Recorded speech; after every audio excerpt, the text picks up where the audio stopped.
ব্যাপারটা হচ্ছে যে দাদা ওটা আরেকবার সেম হয়ে গেল, সাইন ইন হয়ে হ্যাঁ গেল। হ্যাঁ আমি সেম করলাম। ব্যাপারটা হচ্ছে সিউ যে 11 তারিখ থেকে বলেছে যে 11 তারিখ থেকে একটা সিবিটির জন্য অ্যাওয়ারনেস এর জন্য সিবিটির একটা লিঙ্ক দেওয়া হবে কিভাবে এক্সাম হবে। তো এই হচ্ছে সেই লিঙ্ক যেটা কালকে আসতে চলেছে। তো এই লিঙ্কটার থেকে আমরা জানতে পারবো বেসিক্যালি যে সিবিটি এক্সামটা হবে কিভাবে। এটা কোনো মক টেস্ট না, কিচ্ছু না, এটা জাস্ট একটা লিঙ্ক নিজের প্র্যাকটিসের জন্য। তো এই লিঙ্কটা খুললেই প্রথমে এরকম আসবে। এখানে আমাদের কি করতে হবে, এই যে লগ ইন দেখাচ্ছে এই লগ ইনে ক্লিক করে আমাদের লগ ইন করে নিতে হবে, আর এখানে কিচ্ছু করার নেই। লগ ইন করার পর আমাদের কাছে একটা এরকম ইন্টারফেস খুলে আসবে,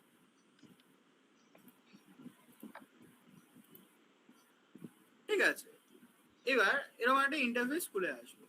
এখানে আমাদের অনেক কটা কোয়েশ্চেন থাকবে, ঠিক আছে। আমি ধরলাম 25-এর কোয়েশ্চেনটা আমি করছি।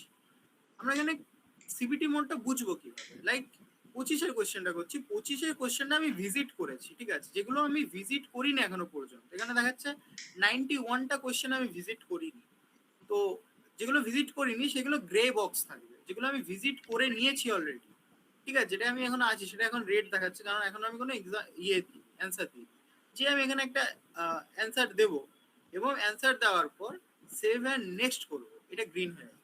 এটা মানে না যে আমার এক্সামটা এই কোশ্চেনটা অ্যান্সারটা ঠিক হলো, ঠিক আছে, এইসব কিছু না। আমি অ্যান্সার দিয়েছি, এবার আমি 26-এ গেলাম। এবার আমার মনে হলো এই কোশ্চেনটা আমি একদম পরীক্ষা শেষে দেখবো, এটা আমি কোনো এখন অ্যান্সার করবো না। তাহলে আমি কি করবো, এটাকে মার্ক ফর রিভিউ করে দেবো। তাহলে আমার এটা হলো পারফেক্ট, ঠিক আছে। এইবার 27-এর কোয়েশ্চেনটা আমার মনে হচ্ছে যে না, এটা আমি অ্যান্সার দেবো, 3 দিলাম। তারপর আমার মনে হচ্ছে আমি আবার কনফিউজ আছি, ঠিক আছে। তখন আমি এটাকে অ্যান্সার দিয়েও মার্ক ফর রিভিউ করতে হবে, তাহলে আমার এইরকম একটা আইকন আসবে। এটার মানে কি না, যদি যদি এই অ্যান্সারটা আমার ঠিক হয় আমার নাম্বার আসবে, এক পাবো আমি। যদি আমার ভুল হয় 0.25 আমার মাইনাস হবে, ঠিক আছে। এটার মানে নয় যে আমি অ্যান্সার দিয়ে মার্ক ফর রিভিউ করেছি বলে আমি এটা নাম্বার পাবো না, বা পাবো। যদি আমার কোশ্চেন ঠিক, অ্যান্সার ঠিক হয় মার্কস পাবো, না হলে পাবো, ঠিক আছে। এটা হচ্ছে বেসিক্যালি বিষয়। এই হচ্ছে মোটামুটি ব্যাপারটা, ঠিক আছে। অ্যান্সার দিলে সেটা গ্রিন হয়ে যাবে, অ্যান্সার না দিয়ে এড়িয়ে গেলে সেটা লাল থাকবে, মার্ক ফর রিভিউ করলে পার্পল হবে, মার্ক ফর রিভিউ করে অ্যান্সার দিলে এটা এরকম হবে। আর যেটা আমি এখনো ভিজিটই করিনি সেই কোশ্চেন গুলো এখনো গ্রে থাকবে, ঠিক আছে। এই হচ্ছে মোটামুটি ব্যাপার, যেটা আর কি কাল থেকে আসতে মানে লিঙ্কটা দেবে। এটা নিয়ে চাপ নেওয়ার কিছু নেই। এখানে আরেকটা বিষয়, আমাদের অনেকের কোশ্চেন যে আমরা ক্যালকুলেটর কোথায় পাবো। ক্যালকুলেটারে এই যে আইকন, এখানে ক্লিক করলে ক্যালকুলেটর খুলে আসবে, সাইন্টিফিক ক্যালকুলেটর। এখানে আর কি আমরা পুরোটা বিষয়টা বুঝতে পারবো যে কিভাবে ক্যালকুলেটর ওয়ার্ক করছে। এখানে আমাদের ক্যালকুলেটরও একটা প্র্যাকটিস হয়ে যাবে, যেহেতু এটা নর্মাল ক্যালকুলেটর নয়। আর এক্সাক্ট যেরকম এখন পেজটা ইন্টারফেসটা খুলেছে বা সিউ কালকে দিচ্ছে, এই একই ইন্টারফেস সবাই এক্সামে পাবে। তো এইটাতে যদি কেউ প্র্যাকটিস করে যায় তার আর কি ঘাবড়ানোর কোনো প্রয়োজন হবে না সিবিটি নিয়ে, ঠিক আছে। তো এই হচ্ছে মোটামুটি ব্যাপার। আচ্ছা, লাস্টে মানে আমার যখন এক্সাম দিয়ে পুরো মানে আনসারটা কমপ্লিট হয়ে যাবে তখন কি শো করবে, মানে কি অপশন আসবে?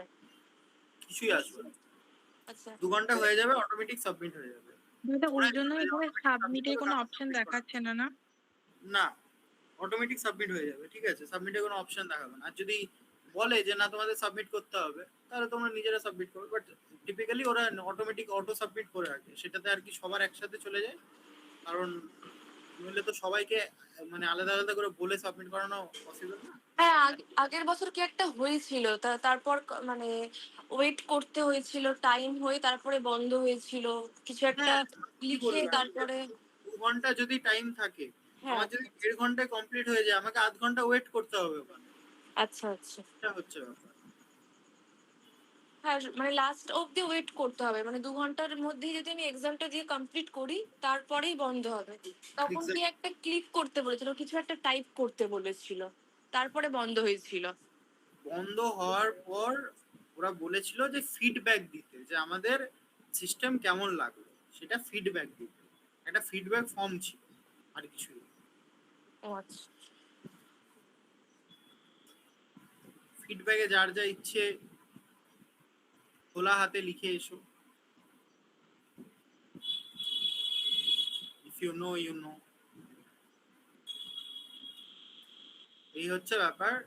এটাতে বুঝতে কারো সমস্যা আছে না? সিবিটি খুব আহামরি কারো কিছু লাগলো, মানে সিবিটি খুব হার্ড এরকম কারো কিছু মনে হলো এখনো পর্যন্ত? কারো মনে হয়েছে সিবিটি খুব হার্ড? না দাদা।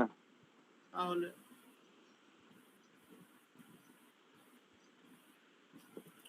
বেশ ঠিক আছে, এটা হচ্ছে ব্যাপার। আর কিছু আপাতত দেখানোর আছে বলে আমার মনে হচ্ছে না।